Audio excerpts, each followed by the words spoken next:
सबसे पहले भगवान भोलेनाथ के चरणों में प्रणाम करती हूँ, मेरा प्रणाम स्वीकार हो। आदि शक्ति माँ भवानी गौरा के चरणों में प्रणाम करती हूँ, मेरा प्रणाम स्वीकार हो। सभी देवी देवताओं के चरणों में प्रणाम करती हूँ, मेरा प्रणाम स्वीकार हो। आप सभी गुरु भाई गुरु बहनों के चरणों में प्रणाम करती हूँ, मेरा प्रणाम स्वीकार हो। गुरु भाई गुरु बहनों, आप लोगों के साथ से, आप लोगों के सपोर्ट से महादेव की कथा और शिव शिष्यों तक पहुंचती है। तो आप लोगों से हाथ जोड़ के निवेदन है कि आप लोग कथा को ज्यादा से ज्यादा शेयर करिए, ताकि भगवान की कथा और शिव शिष्यों तक पहुंच सके। देखिए, नीलम दीदी, हरिंदर भैया, जन जन लोगों तक ये इस बात की चर्चा की कि शिव की कृपा कैसे होती है, शिव की दया कैसे होती है। जन जन लोगों तक पहुंचाए कि शिव को गुरु बनाना चाहिए। जो समय बीत चुका है उसमें बहुत से ज्ञानी पुरुष आए, बहुत से ऋषि मुनि आए। किसी ने हमें इस बात को बताना जरूरी नहीं समझा, क्योंकि शिव तो आदिकाल अनंत काल से गुरुओं के गुरु हैं। हर युगों युगों में महादेव गुरुओं के गुरु रहे और इस बात को किसी ने बताया नहीं। पर हमारे बीच एक ऐसे महापुरुष आए, हरिंदर भैया और नीलम दीदी। इन्होंने हमें 3 सूत्र का ज्ञान बताया, 3 सूत्र का पालन करने के लिए बताया, शिव को गुरु बनाने के बारे में बताया, शिव के मार्ग पे चलने के लिए बताया। तो हम तो ऐसे युग में जन्म लिए हैं जहां ऐसे महापुरुष ने जन्म लिया और शिव के मार्ग पे चलने के लिए हमें प्रेरित किया। तो हमारा भी एक कर्तव्य बनता है कि उनके सपने को हम लोग साकार करें, उनके सपने को हम लोग पूरा करें और उनके बताए मार्ग पे चलें और लोगों को चलने के लिए बताएं। हमारा यही सोच रहता है कि हम सबको शिव के बारे में बताएं, जितने लोगों को बता डालें। शिव की कृपा सब पे समान भाव से रहे। जैसे देखिए, कोई कहता ना कि लोग अमर कैसे होते हैं। अब हमारे नीलम दीदी और हरिंदर भैया, इन लोगों का नाम तो अमर हो गया ना। आज ये लोग पृथ्वी पे भले नहीं है, शरीर त्याग चुके हैं, पर हमारे बीच ही है। इन 3 सूत्र के ज्ञान जो बताए हैं, नमः शिवाय का जाप जो बताए हैं, हर नमः शिवाय में नीलम दीदी और हरिंदर भैया का नाम और चेहरा याद आता है। तो आप लोग भी उनके इस काम में सहयोग करिए, कथा को ज्यादा से ज्यादा शेयर करिए। अगर जो आप लोग चैनल पे नए हैं तो सब्सक्राइब कर लीजिए, ताकि जो भी वीडियो पढ़े, जो भी कथा पढ़े, वो आप लोगों तक आसानी से पहुंच जाए। कमेंट में प्रभु का नाम जरूर लिखिए, भगवान का नाम जरूर लिखिए। उनका नाम लिखने से, बोलने से सारे कष्ट दूर हो जाते हैं, सारी परेशानी दूर हो जाती है। और कथा जब भगवान की चल रही हो, चर्चा जब भगवान की चल रही हो, तो इसको पूरा सुनना चाहिए। आधा अधूरा सुनने पे एक तो कोई ज्ञान नहीं मिलता है और दूसरा महादेव का अपमान हो। तो आप लोग कथा को पूरा सुना करें। गुरु भाई गुरु बहनों, भगवान के नाम का असर मात्र नाम भज देने से, मात्र नाम जप लेने से जीवन मरण से मुक्ति मिल जाती है। और ये सभी जीव करते हैं। यहाँ पृथ्वी पे मनुष्य ही सिर्फ नहीं भगवान का नाम जपते हैं। जो जीव भगवान का नाम जप किया उसका उद्धार हो गया। तो हमको तो पृथ्वी पे सबसे बुद्धिजीवी जीव में हम हैं। मनुष्य का जन्म लिए हैं, हाथ दिए हैं, पैर दिए हैं, आंख दिए हैं, कान दिए हैं, नाक दिए हैं, जीवा दिए हैं। सब कुछ बड़े तथ्यों के साथ बनाए। जीभा से जरूरी नहीं है कि जीभा बस स्वाद लेने के लिए ही है। ये जीभा जब चलती है तो राम का नाम भी निकलता है, शिव का नाम भी निकलता है। नाक सिर्फ सुगंध लेने के लिए ही नहीं कि भोजन का सुगंध लिए और हम भोजन ग्रहण किए ना। इस नाक से खुशबूदार अगरबत्तियों का धुआं भी सुगंध लेते हैं, चंदन का धुआं भी सुगंध लेते हैं, देसी घी का भी सुगंध लेते हैं। भगवान के चरणों में 56 भोग जब बनाते हैं तो भगवान के नाक में ही नहीं सुगंध जाती है, हमारे नाक में भी सुगंध आती है। तो हम तो प्रभु के बड़े दयावान हैं, कृपावान हैं कि भगवान ने हम पे दया की, ऐसी ऐसी चीज आई, ऐसी ऐसी इंद्रियां हमारे शरीर में बनाए हैं भगवान ने कि हम सभी सुखों का भोग उठा रहे हैं। तो जब भगवान के दिए हुए पर हमको इतना सुख मिल रहा है तो क्या इन इंद्रियों का प्रयोग हम भगवान के लिए नहीं कर सकते हैं जब उन्हीं का दिया हुआ है तो?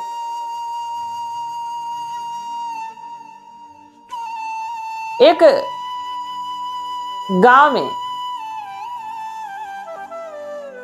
गांव के बीचों बीच ही एक मंदिर था और वहां एक महात्मा जी रहा करते थे। तो महात्मा जी नमः शिवाय का जाप करते रहते थे और उनकी इतनी लगन थी कि जब भगवान के नाम की धुन पकड़ लेती थी तो एक ढोलकी रखे हुए थे, ढोलक रखे हुए थे, लगते थे उसको बजाने और नमः शिवाय जपने लगते थे। और कैसे जपते थे?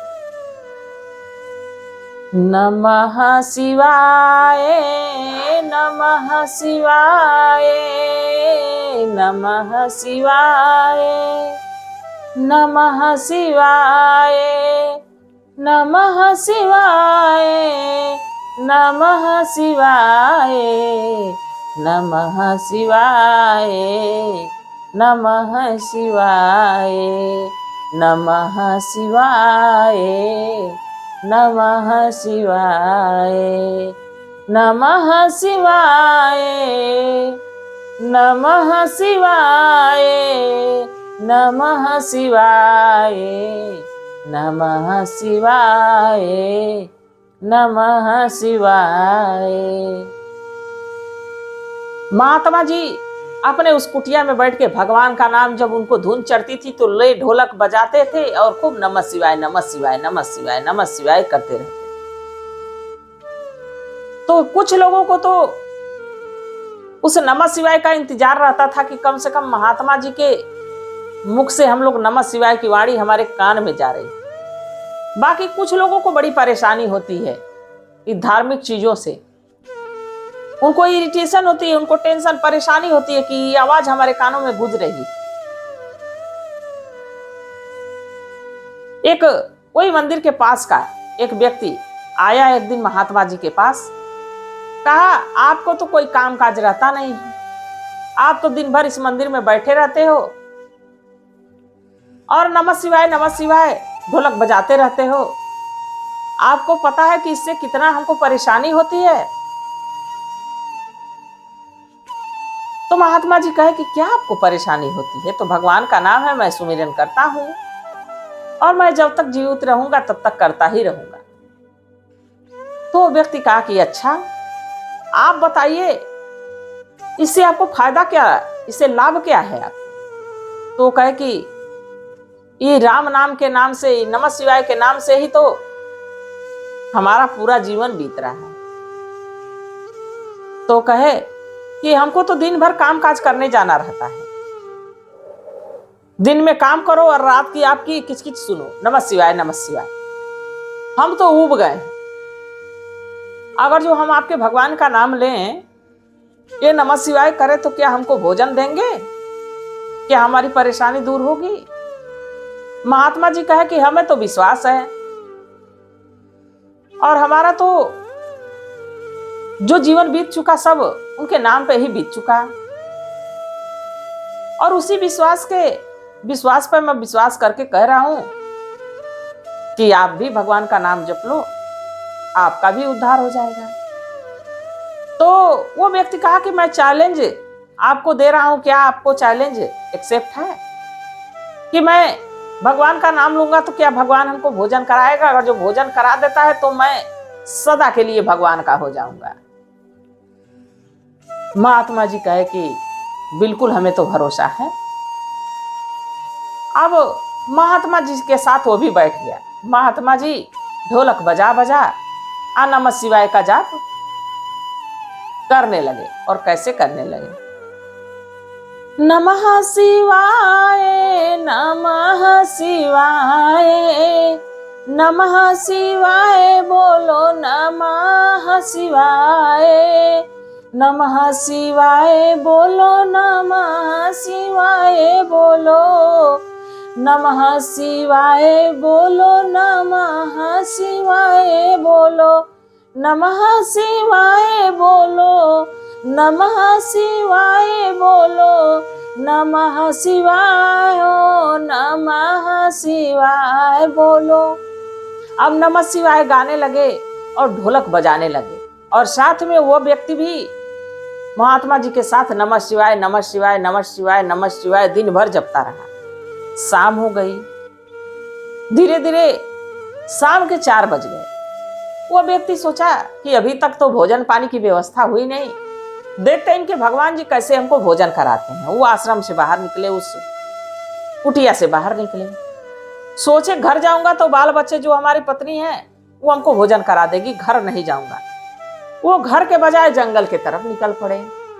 देखिए कुछ लोग ना बड़े उदंड विचार के होते हैं। अब वो तो चैलेंज दिए हुए थे कि भगवान कैसे भोजन कराते हैं, सोच रहे थे घर जाऊंगा तो लोग भोजन करा देंगे, इसलिए हम जंगल निकल गए। हो सकता है जंगल में विपत्ति भी तो आ सकती है, जब घर का रास्ता हमको आसान है तो घर ही नहीं जाना चाहिए। अरे प्रभु का दिया हुआ है शरीर है, प्रभु की दी हुई वस्तु हमारे पास है, प्रभु का दिया हुआ सब कुछ हमारे पास है, और उसी प्रभु को कह रहा है कि वो हमारी खाने की व्यवस्था करेगा। हाँ, प्रभु से हम हमेशा शिकायत करते रहते, क्या कभी हम प्रभु के बारे में अपने हृदय से सोचे? बार बार मांगते ही रहते हैं, कभी देने की सोचे? कभी नहीं। अब वो व्यक्ति जंगल के तरफ निकल पड़ा। जंगल में पहुंचा, इधर उधर देखा, एक पेड़ की टहनी पे जाके चढ़ के बैठ गया। बैठ के इधर उधर देखता रहा। तब तक देखा कि बंजारों की एक टोली बड़ी सी उसी पेड़ के नीचे आके रुकती है। जो बंजारों का सरदार था वो कहा कि यहीं पे भोजन बनाया जाए और खाया जाए, इसके बाद आगे की यात्रा प्रारंभ किया जाए। भोजन बनने लगा। बंजारों की टोली बड़ी थी, तरह तरह के पकवान बनने लगे, ऐसे पकवान कि जैसे इंद्रलोक में पक रहे हैं। खूब बढ़िया भोजन बनने लगा, और जैसे ही भोजन बन के तैयार हुआ, सरदार को सूचना मिली कि इस रास्ते से डकैत आ रहे हैं। बंजारे कहे कि हमारे साथ औरतें हैं, बच्चे हैं, और हमारे परिवार को दिक्कत हो सकती है डाकुओं से, इसलिए अब हम लोग यहां से तुरंत प्रस्थान करें। अब भोजन बना बनाया छोड़ के और बंजारे अपनी टोली के साथ तुरंत वहां से निकल गए। अब कुछ देर देखते देखते देखते देखते वहां डाकुओं की एक झुंड पहुंची।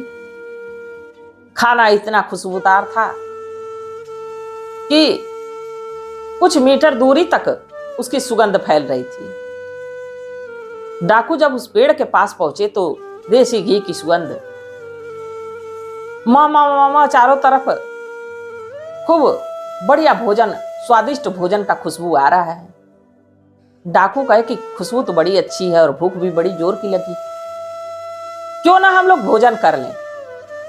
तो सरदारों में एक काना चोर था, डकैत था। वो बड़ा ही चतुर था, चालाक था, क्योंकि देखिए भगवान किसी का एक अंग अगर जो अंग भंग करते हैं तो उसकी बुद्धि बड़ी विचित्र होती है, उसकी बुद्धि बहुत तेज होती है। वो डकैत कहा कि सरदार, ये भोजन कोई हमारे लिए बना के रखा है, सोचा है कि ये भोजन खाएंगे और डकैत मर जाएंगे, इसमें जहरीला पदार्थ हो सकता है, आप ऐसे कैसे खा सकते हैं? सरदार कहे कि बात तो सही कहा है काना, पर बात 100% की कहता है। अब सब डकैत इधर उधर चारों दिशाओं में फैल गए, देखने लगे कि कौन भोजन बनाया है। सब खोज के आ गए, कोई नहीं मिला। सरदार कहे कि लग रहा है कोई बना रहा था, हमारे आने की आहट मिली तो वो भाग गए। काना कहा नहीं नहीं, ये जरूर किसी की चाल है, आप समझ क्यों नहीं रहे सरदार। तब तक उस काने की एक नजर पेड़ के ऊपर चली गई। देखा, कहा सरदार मिल गया खाना बनाने वाला, भोजन बनाने वाला मिल गया। सरदार कहे कि कहाँ? कहा वो देखिए पेड़ के ऊपर टहनी पे चढ़ के बैठा हुआ है। वो हमको मारने की तरकीब बना के रखा था कि जब डकैत मर जाएंगे तो डकैत का सारा धन हम लेके यहाँ से उड़ जाएंगे। सरदार कहे कि उसको बुलाया जाए। कितना हूं उसको डकैत बुलाए पर वो व्यक्ति नीचे ना उतर के आए। डकैत कहे कि ये भोजन आके करो। वो कहा अरे मेरा भोजन नहीं, ये बंजारे बनाए। बाकी डकैत कहे नहीं, पहले तुम खाओ फिर हम खाते हैं। वो कहे ना, वो तो पहले से प्रण ठाना था कि कोई हमको भोजन कराएगा तो हम करेंगे नहीं, क्योंकि देखते हैं भगवान हमारी भोजन की व्यवस्था कैसे करते हैं। वो एकदम नाक पे टिकारा डकैतों का और शक बढ़ गया कि लग रहा है कि खाने में सच में जहरीला पदार्थ है, मृत्यु के डर से भोजन नहीं करना चाह रहे। अब जो चोरों के सरदार थे, डकैतों के सरदार थे, वो कहे कि ऐसा है कि सब खाने में से थोड़ा थोड़ा लो और पेड़ के ऊपर चढ़ो और जबरदस्ती ठूस के उसको खिलाओ। अब कुछ डकैत सब खाने में से इकट्ठा खाना किए और लेके उस पेड़ के टहनी पे चले गए और जबरदस्ती अब उसके गर्दन पे तलवार रख दिए। अब मरता नहीं तो क्या करता, अब मृत्यु के भय से, मृत्यु के डर से भोजन किया। देखिए मृत्यु अच्छी अच्छी चीजों का फैसला बदलवाने पे मजबूर कर देती है। कोई मरना नहीं चाहता है, जो जीव इस पृथ्वी पे आ गया है वो मरना नहीं चाहता। आने में तो कष्ट था, आना नहीं चाहता था, वहां से आना नहीं चाहता था पृथ्वी पे कि हमको नहीं जाना है पृथ्वी पे, पर आ गया तो यहां से भी जाना नहीं चाहता है। कोई मरना नहीं चाहता है, कोई भी व्यक्ति हो। सबको माया मोह लगी रहती है, ये कर दे, ये बना दे, ये कोई एक चवन्नी जाने वाला नहीं है, पर उसी माया में फंसे हुए हैं। भगवान का नाम लेने की फुर्सत नहीं है, भगवान के दर जाने की फुर्सत नहीं है, भगवान के पास जाने की फुर्सत नहीं, भगवान की सेवा करने की फुर्सत नहीं, अपने ही सेवा में लगे हैं।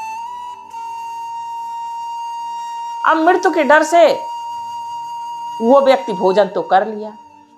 अब जब भोजन कर लिया तो कहा सरदार जी अब तो हमारी निकल पड़ी। सरदार सोचे कि लग रहा है मरने वाला है, बहकी बहकी बात कर रहा है। कहा नहीं, ये सच में बंजारे भोजन बनाए थे और आज हम एक महात्मा जी से चैलेंज किए थे कि हमारा भगवान कैसे भोजन की व्यवस्था करते हैं, तो इसलिए मैं घर न जाके जंगल आया कि देखे तो जंगल में हमारी कैसे व्यवस्था होती है। पर भगवान उस बंजारों से भोजन बनवा के बंजारे गायब, आप लोग आए, आप लोग जबरदस्ती हमको भोजन ठुसवाए, खिलाए, तो भगवान सच में है। सरदार जब ये बात सुने तो कहे कि आज से डकैती छोड़ के हम लोग भी भगवान के मार्ग पे चलते हैं।